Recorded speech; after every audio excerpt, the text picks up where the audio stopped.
안녕하세요. 안녕하세요. 반갑습니다. 반갑습니다. 사랑합니다. 사랑합니다. 오늘은 인사 하나를 더 할까 합니다. 오늘 말씀의 주제하고도 연결이 되는데, 초대교회 성도들이 만나서 헤어질 때 꼭 했던 인사가 이거라고 합니다. 같이 해주세요. 마라나타. 너무 잘 아시는 말씀인데 오늘 주제가 이 마라나타와 연결이 되는 것 같습니다. 마태복음 24장 먼저 보시겠습니다. 마태복음 24장입니다.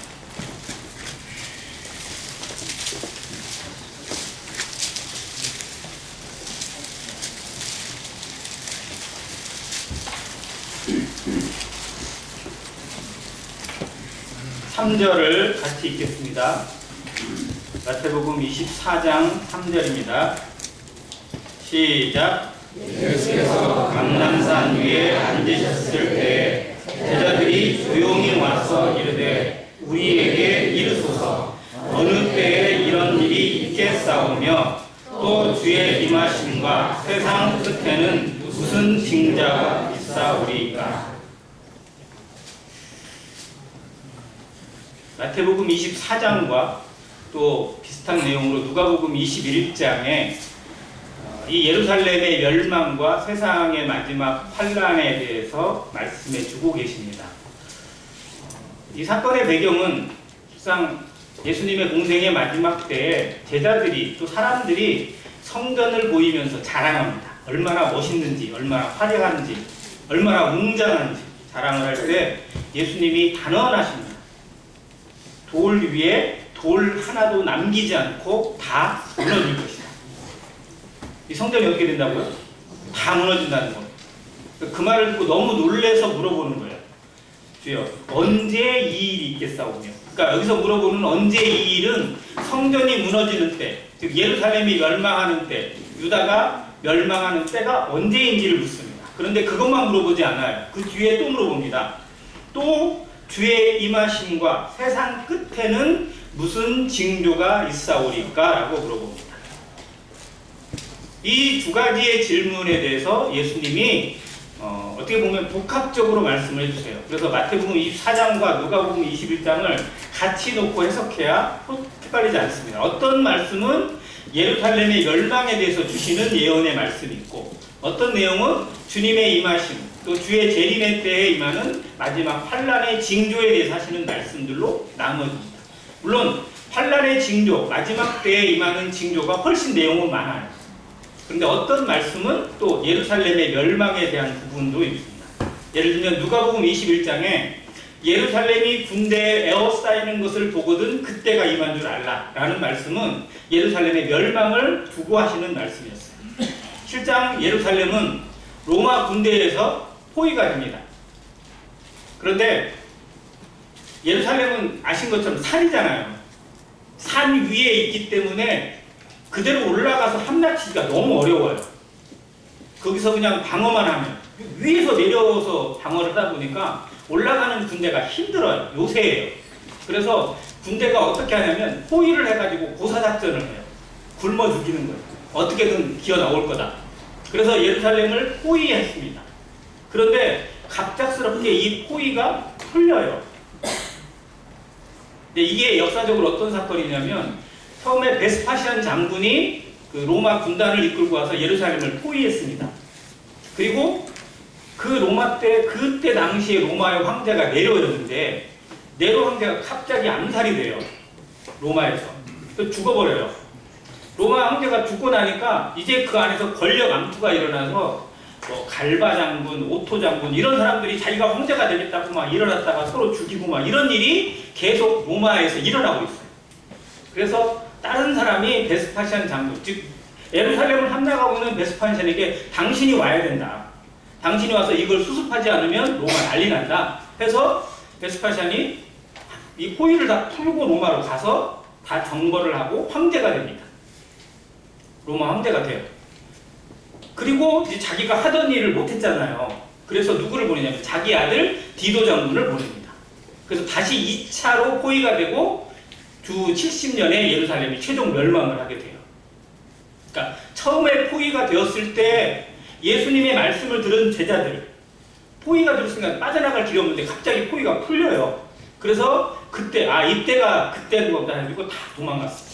사도들이나 있는 믿는 사람들은 예루살렘을 빠져나갔다고 합니다.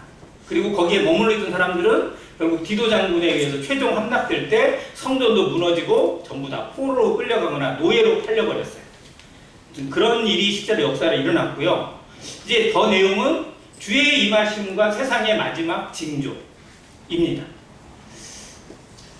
세계에 여러 이야기 일들이 많은데 아무 일도 아닌 것 같은데 정말 이 사건이 세계의 경제의 흐름이나 정치적인 흐름이나 혹은 또 종교적인 흐름에 있어서 큰 이슈를 만들어낸 사건이 최근에 있었어요. 혹시 뭐예요? 세계 경제, 정치, 그리고 특히 종교에 대해서 큰 변화를 일으킨 하나의 사건. 뭐라고 생각되세요? 몇 년 전에 있었어요. 코로나입니다. 코로나 때문에 세계의 경제가 바뀌었어요. 세계의 정치가 바뀌었습니다. 그리고 종교는 더 말할 것도 없이 바뀌었어요. 자, 우리나라의 교회 보세요. 코로나 이후에 늘었어요? 줄었어요? 엄청 줄었습니다. 퍼센트로 따지면 약 15%가 줄었어요. 우리나라. 세계는 더 말할 것도 없습니다. 경제적인 부분에 있어서 이슈가 완전히 바뀌었어요. 패러다임이 바뀌었어요. 그래서 그때 당시 그 전에 있었던 경제의 어떤 흐름 자체가 코로나도 물론 하나의 전환점이고 그 이후로부터 갑작스럽게 더 변환이 되어지면서 무역의 어떤 흐름도 바뀌고 실제로 어떻게 보면 그 덕을 본 회사들이나 이런 사람들이 의외로 많아졌어요. 그래서 아시는 것처럼 테슬라의 일론 머스크 이런 사람이 그냥 갑자기 떼부자가 돼가지고 세계 최고의 부자가 되기도 하고요. 그 온라인 쇼핑이나 이런 것들을 주도하는 회사들이 점점 세계의 어떤 경제를 움켜쥐게 되는 그런 흐름, 아마존이랄지 알리바바랄지 이런 회사들이 세계의 경제의 주도권을 가지고 있고 그래서 우리나라 쿠팡 사태도 터졌습니다. 아무튼 그러한 흐름 속에 포스트 코로나 시대라고 불러요. 코로나 이후의 시대 어떻게 준비할 것인가. 그래서 경제적인 부분에서도 학자들은 준비하고 정치적인 부분에서도 준비합니다. 어떤 패러다임을 바꿨는지. 문제는 신앙이에요. 신앙인들 코로나 때문에 우리가 크게 겪이게 된 뭐냐면 전염병이 이런 거구나. 예수님이 말씀하시고 하나님이 말씀하신 성경이 말하는 진짜 전염병이 이런 거구나 라는 걸 확실하게 체험했어요. 그 전에도 전염병이 있었어요. 전 세계를 공포에 들어드는 흑사병이랄지 또 스페인 독감이랄지 이런 병도 있었어요. 그런데 전 세계로 확산되지는 팬데믹은 없었어요. 오직 전염병이 전 세계에 급속도로 다 퍼져서 걸리지 않은 나라가 없고 걸리지 않은 사람이 거의 없다고 볼 수 있는 유일한 전염병이 이번 코로나였습니다. 그래서 그 코로나 같은 질병이 다시 또 이 세상에 오게 되면 과연 무슨 일이 일어날 것인가 라고 두려움에 생각하게 됩니다. 지금 현재 코로나 수준은 아니에요. 그런데 아프리카를 지금 막 공포로 몰아넣고 있는 병 하나 있죠. 우리는 별로 신경도 안 써요. 뭐예요? 에볼라예요. 자, 에볼라 바이러스의 특징은 뭘까요? 에볼라의 가장 큰 특징. 우리나라에 올 확률이 높아요? 적어요? 높아요? 우리나라에 올 확률이 별로 적어요. 왜냐하면 기후의 영향을 많이 받아요. 자, 그 아프리카의 기후나 이런 부분에 영향을 많이 받기 때문에 전 세계로 확산될 일은 많이 없어요. 근데 문제는 뭐냐면 치사율이에요. 에볼라 바이러스가 가지는 치사수는 아프리카라는 특징도 있지만 현재 치사율이 70%가 넘습니다. 걸린 사람 70%가 죽어요. 자, 그런 확률을 갖고 있기 때문에 문제. 예를 들어서 코로나하고 에볼라가 합쳐졌어요. 그러면 무슨 일이 벌어질까요? 확산도 빨리 되는데 치사율도 높다. 그럼 어떻게 돼요? 근데 다 죽어요. 자, 그런 질병이 올 수 있다 없다? 있어요. 자, 그래서 우리가 좀 지나갔지만, 근데 지난 것도 아니에요. 지금도 코로나 걸려요, 안 걸려요? 걸려요. 근데 검사도 안 하고, 그냥 별로 겁도 안 내요, 지금은. 그냥 감기 수준으로 취급하다 보니까 코로나에 대해서 조금 좀 알고 갈 필요는 있더라고요. 자, 왜 코로나 바이러스라고 불러요? 혹시 아세요? 코로나 바이러스라고 하는데 도대체 왜 코로나 바이러스라고 하는지 이름에 근거가 좀 있을 거 아니에요. 코로나라는 뜻이 뭐냐면 왕관이에요. 거기서 나오는 그 바이러스의 어떤 그 형태의 분석을 전자협의어로 보니까 얘 모양이 뭘로 되어 있냐면 왕관 형태로 되어 있어요. 그래서 그러한 바이러스의 이름을 우리가 코로나 바이러스라고 부르자라고 명칭을 했어요. 그러니까 지금 현재의 코로나가 아니고 그전부터 코로나 바이러스가 있었어요. 지금 이 코로나는 한 번도 발견이 안 되고 처음 나왔기 때문에 정식 이름은 신종 코로나 바이러스입니다. 그리고 뭐라고 이름을 붙였냐면 코비드19라고 붙였어요. 근데 우리는 그냥 코로나라고 그냥 불러요, 그냥. 자, 근데 코로나 바이러스라는 건 단백질 두 성분이 DNA와 RNA인데 RNA 성분 중에 크기가 큰 입자의 그 형태를 가지는 바이러스를 코로나 바이러스라고 부릅니다. 그리고 모양은 그 왕관 모양을 가지고 있어요. 특징이 뭐냐면 인수 공통 바이러스입니다. 동물에게 원래 걸려요. 그런데 그 동물에게만 걸리는 게 아니고 누구에게도 사람에게 같이 걸리게 되는 바이러스. 그러니까 보통 모든 질병은요, 예를 들어서 개가 걸리는 병은 원래 사람이 걸려 안 걸려요? 개에 걸리는 병은 원래 사람이 걸리는 거 아니에요. 종류가 달라요. 그런데 이 바이러스는 특이하게도 개를 매개체로 오는데 사람에게도 오게 되고 사람에게도 그게 확산이 되기 때문에 문제가 되는 거예요. 뭐 이번에는 박쥐 때문에 왔다고 하는 말도 있고 그러긴 하는데 아무튼 그런 바이러스를 코로나 바이러스라고 부릅니다. 예를 들어서 전에 있었던 사스, 메르스도 다 코로나 바이러스의 종류예요. 그런데 그 병들은 잠깐 되다가 확산이 더 이상 되지 않고 멈췄어요. 특징 중에 하나는 메르스는 많이 걸리지 않았는데 의외로 치사율이 높았어요. 많이 죽었어요. 아무튼 그런 특징들을 가지고 있습니다. 이런 병이 나중에 어떠한 형태로 변이가 되어지고 더 진화되어가지고 세상에 뿌려지게 될지 누구도 장담 못하는 시대. 그게 우리가 살고 있는 현 시대입니다. 자, 그런 때를 우리가 마지막 중에 마지막이라 부릅니다. 그래서 주님 말씀과 포스트 코로나 시대를 같이 연결시켜서 주님이 하신 그 징조들, 세상에 임하고 있는 현재의 모습들을 어떻게 볼 것인가, 다 마지막이라고 다 얘기해요.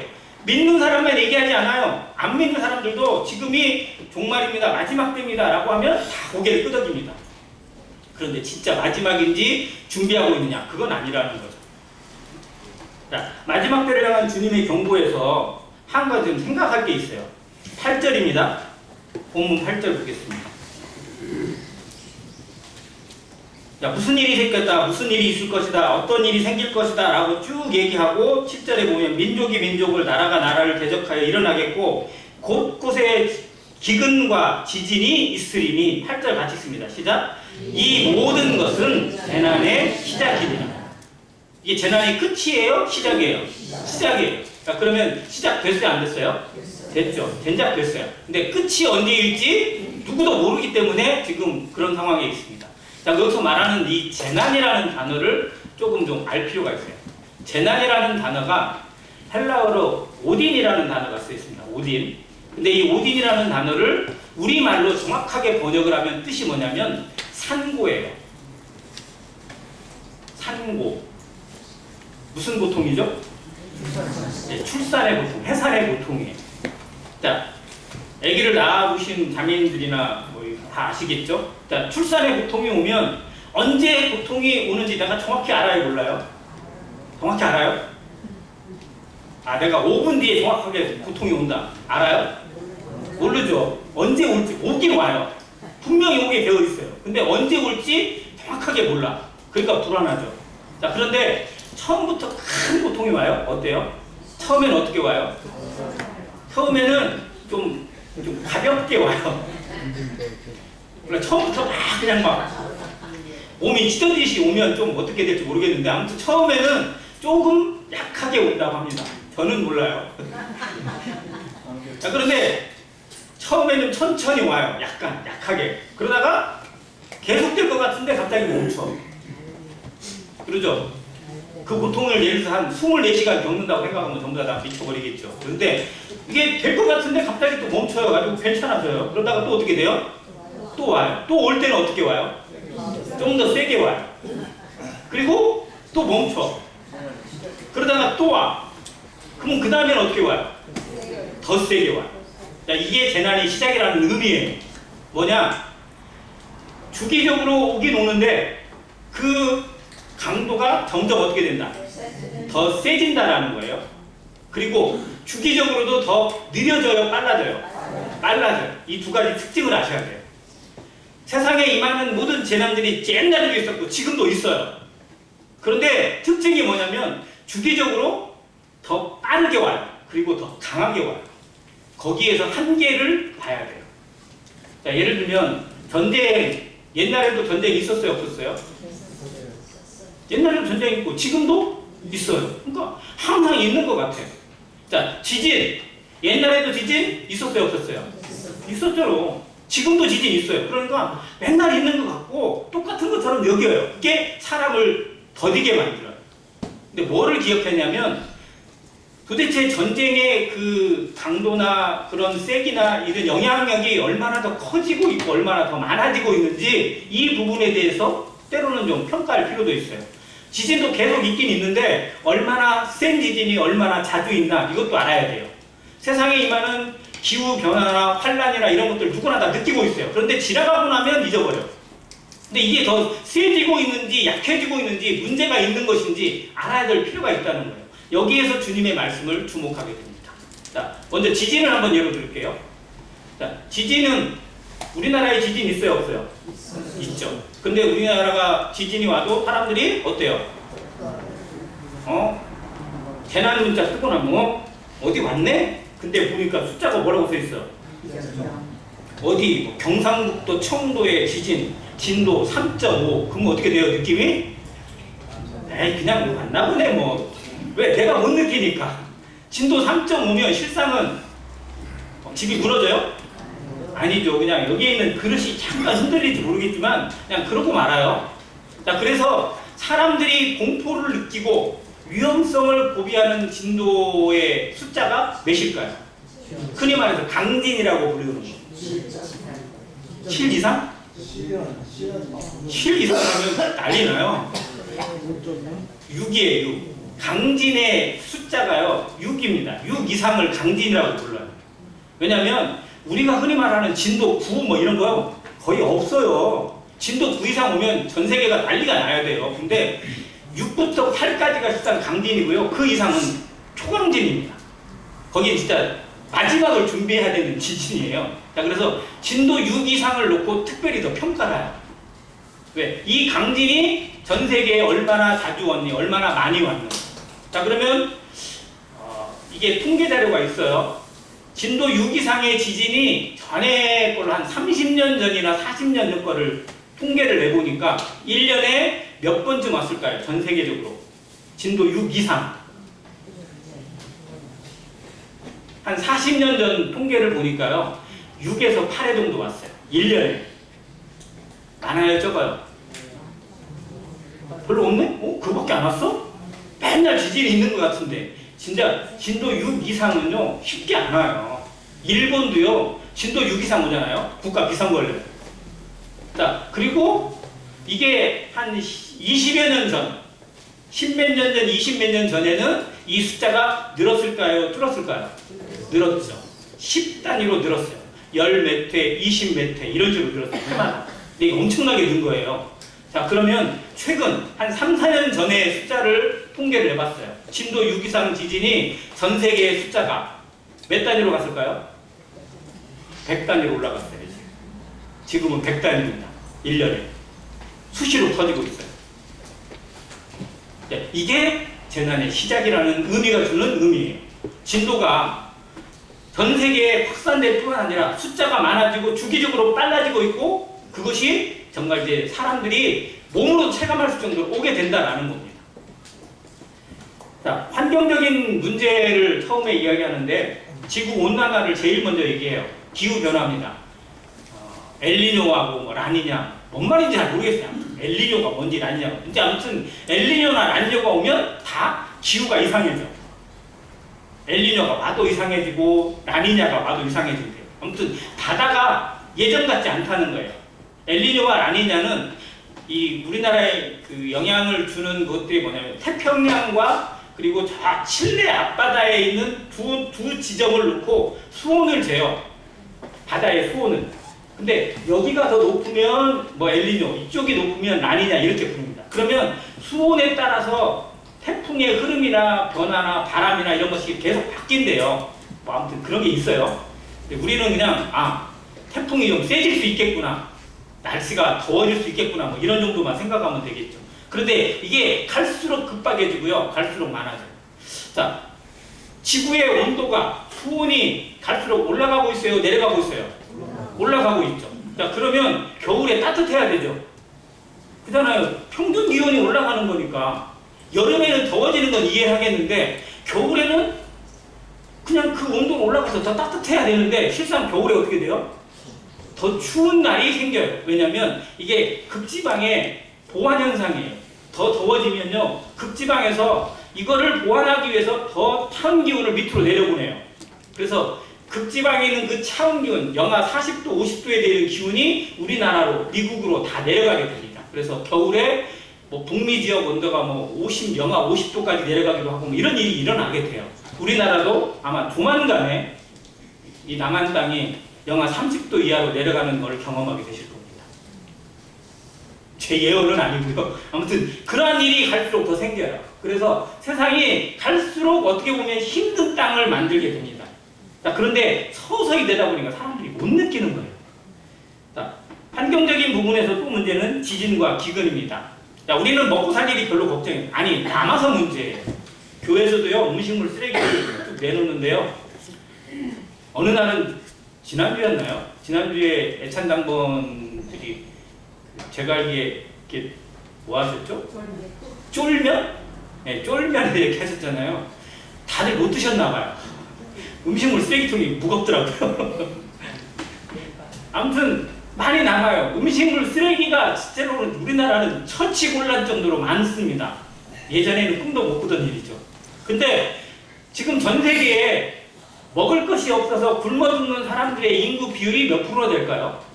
전 세계에 먹을 것이 아예 없어서 굶어 죽고 가고 있는 사람들의 인구 비율, 전 세계가 80억이에요. 그 비율 중에 몇 프로 정도가 먹을 게 없어서 굶어 죽고 있을까요? 10% 넘을까요? 안 넘을까요?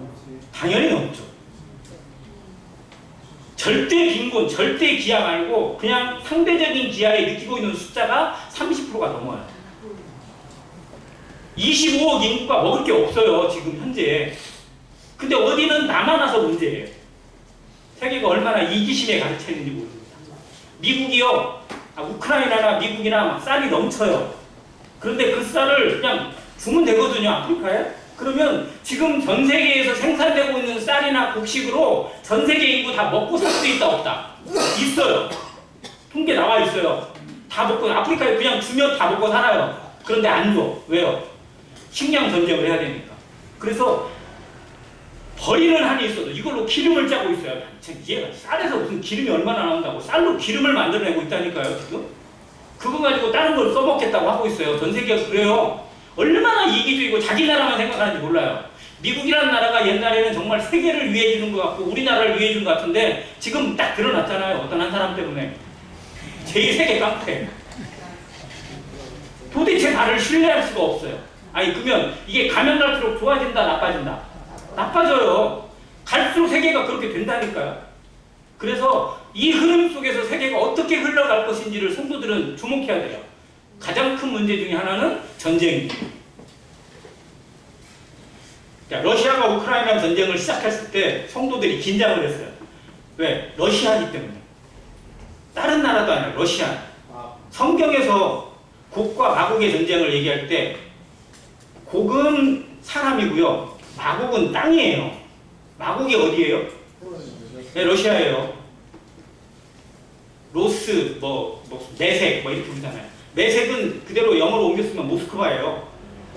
다 러시아에 있는 땅이란 말이에요. 그래서 더 주목을 했었어요. 여기 전쟁은 특별하다. 그래서 주목을 하고 있는데 갑자기 더 큰 전쟁이 터졌어요.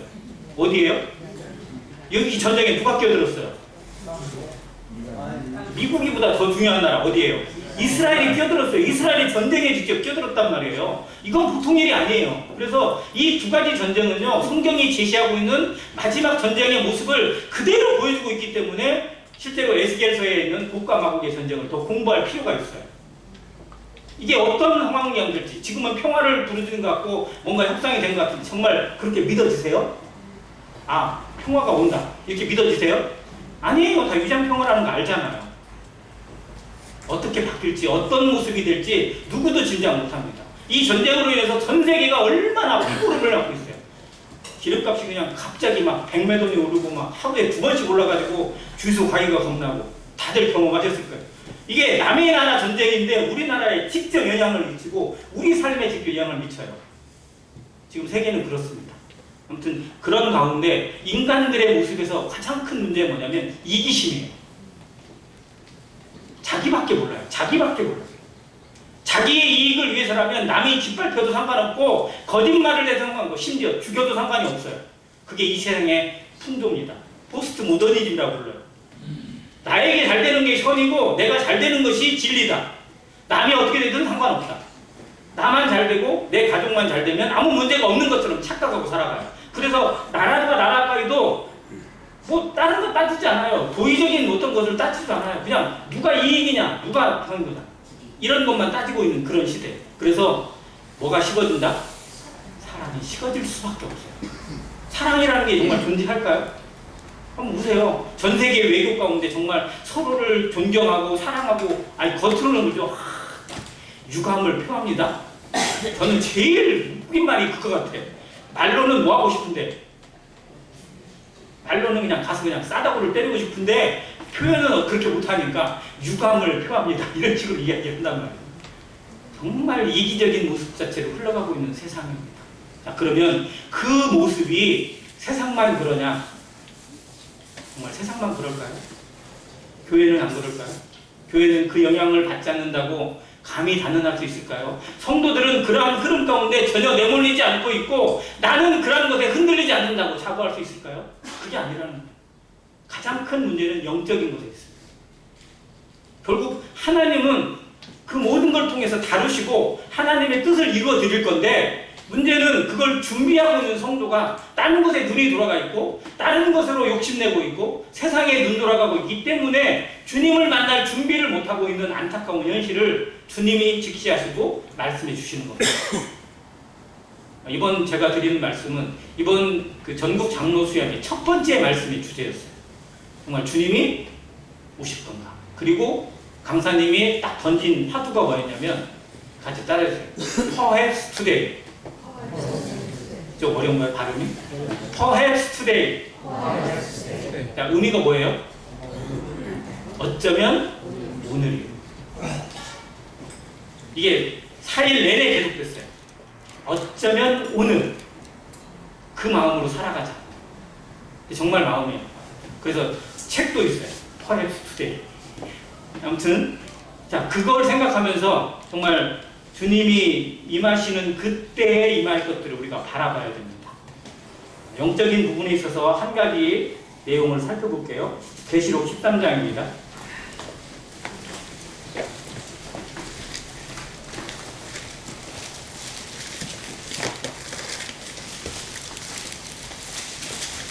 계시록 13장 1절.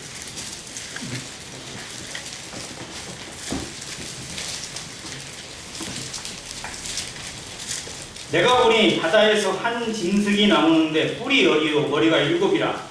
그 뿔에는 10 왕관이 있고 그 머리들에는 신성 모독하는 이름들이 있더라. 내가 본 짐승은 표범과 비슷하고 그 발은 곰의 발 같고 그 입은 사자의 입 같은데 용이 자기의 능력과 보좌와 큰 권세를 그에게 주었더라. 자, 여기 나오는 바다에서 올라오는 짐승이 있습니다. 그리고 용이 나와요. 자, 여기 용이 누구죠? 용. 계시록에서 나오는 용이 누구예요? 사탄 마귀입니다. 자, 그러면 용이 자기의 권세를 준 이 바다에서 올라오는 짐승이 누구예요? 우리 알잖아요. 이 짐승 누구예요? 적그리스도입니다. 사단 마귀가 자기의 대리자인 적그리스도에게 자기의 권세를 줘요. 그래서 세상을 지배하려 합니다. 자, 그리고 여기에 또 하나의 뭐가 올라와요? 11절입니다. 내가 봄에 또 다른 짐승이 땅에서 올라오니 어린 양같이 두 뿔이 있고 용처럼 말을 하더라. 자, 여기에 땅에서 올라오는 이 짐승은 또 누굴까요? 여기도 적그리스도예요? 네, 여기서 이 흐름을 아셔야 돼요. 자, 이 계시록 13장에 나와 있는 것에 사단의 삼위일체가 있어요. 우리도 삼위일체 말씀하시잖아요. 하나님과 하나님의 형상, 하나님의 능력을 입고 육체로 오신, 몸으로 오신 예수 그리스도, 그리고 예수님의 부활을 통해서 승천하신 이후에 이 땅에 온 영으로서 임한 성령을 얘기합니다. 근데 여기에 흐름이 그거예요. 뭐냐면 사단 마귀가 자기의 권세를 준 적그리스도, 이게 바다에서 올라온 짐승이에요. 그리고 땅에서 올라온 짐승은 말하는 거예요. 뭐냐면 거짓 선지자들입니다. 그래서 적그리스도의 사단 마귀의 삼위일체가 이 모습으로 이루어집니다. 마지막 때가 되면 이 적그리스도의 삼위일체가 일하는 때가 와요. 지금은 준비하고 있는 때입니다. 자, 그런데 종교적으로 이런 준비가 어느 정도 되어 있는지, 전 세계가 이런 준비가 얼마 정도 되어 있는지 우리가 좀 표면적으로 느낄 필요가 있어요. 전 세계의 이단이 갈수록 많아지고 있나요? 줄어들고 있나요? 이단. 자, 내가 예수다, 내가 재림 예수다, 내가 하나님이다 라고 말하는 사람들이 줄어들고 있어요? 늘어나고 있어요? 더 많아지고 있습니다. 우리나라에만 해도 50명이 재림 예수예요. 50명도 넘을 거야. 자칭 하나님이라고 부르는 사람도 있고, 아무튼 뭐 자기가 하나님이라고 했던 사람도 다 죽었어. 박태선도 죽고 안상홍도 죽고, 아무튼 뭐 그래요. 근데 아무튼 가면 갈수록 많아집니다. 그것들이 실상은 사단이 준비하고 있는 준비 작업들이에요. 그러한 것들을 통해서 세계의 어떤 그 종교적인 그런 통합운동을 통해서 그러한 것들이 점점점 엮이게 만듭니다. 자, 그런 배경 속에서 적그리스도가 일하는 세상, 우리가 흔히 뭐라고 부르냐면 적그리스도가 전 세계를 통치하는 정부, 그래서 세계 단일 정부라고 부릅니다. 그때 뭘 받게 한다고요? 666 표를 받게 한다고 하잖아요. 그래서 666 표가 한때 뭐라고 했어요? 바코드가 666 표다 뭐 어쩌다 뭐 그렇게 했었죠. 근데 이건 분명히 아닌 걸로 결론이 났어요. 자, 그러면 666 표 같은 그러한 시스템, 그러한 흐름은 지금 세상이 준비하고 있을까요? 안 하고 있을까요? 하고 있다는 거예요. 그 예를 말씀드리고 오늘 마칠 겁니다. 자, 이 일에 가장 앞장서고 있는 나라가 어디냐면 중국이에요. 자, 중국의 독재자가 누구죠? 시진핑. 자, 시진핑이 지금 몇 년째 하시는지 아세요? 시진핑이 10년만 넘은 것 같죠? 20년, 거의 제가 알기에는 20년이 다 됐어요. 자, 그런데 시진핑이 계속 법을 바꾸면서 자기가 계속 할 수 있는 시스템을 만들고, 그리고 자기가 종신토록 할 수 있는 시스템을 만들고, 중국에서 제일 오랫동안 그 통치하고 지배를 했던 사람이 등소평인데, 등소평보다 더 오래 하려고 준비를 다 해놨어요. 자, 그것 중에 하나가 뭐냐면 사회 신용 시스템이라는 겁니다. 이건 하나 기록을 해놓고 나중에 한번 찾아보세요. 자, 이걸 들으면서 정말 머리가 소름이 끼쳤어요. 말은 사회 신용 시스템이에요. 소셜 크레디트 시스템이라고 되어 있어요. 뭐냐면 샘플로 한 도시를 선정을 합니다. 도시를. 그 도시에 그 사람들에게 이렇게 할 거니까 너희들한테 이런 혜택을 줄 것이다. 그러니까 너희들에 대한 모든 정보나 이런 것들을 여기에다가 입력을 시켜놔라. 이렇게 해놓고 사람들에 대한 정보를 받기 시작했어요. 빅데이터 하기 시작합니다. 자, 그러면서 여기에 그 중국이 AI 기술이 잘 돼 있어요? 한참 떨어져요? 잘 돼 있어요. 우리나라 못지 않아요. 자, 중국의 CCTV가 우리나라보다 많을까요? 적을까요? 훨씬 많아요. 중국이요. 인구도 많고 땅도 넓지만요. CCTV가 우리나라 10배가 넘어요. 정말 웬만한 도시에는요. 우리나라의 서울에 있는 CCTV는 1도 아니에요. 훨씬 많아요. 중국의 CCTV를 왜 이렇게 많이 달아놨을까? 이 시스템이에요.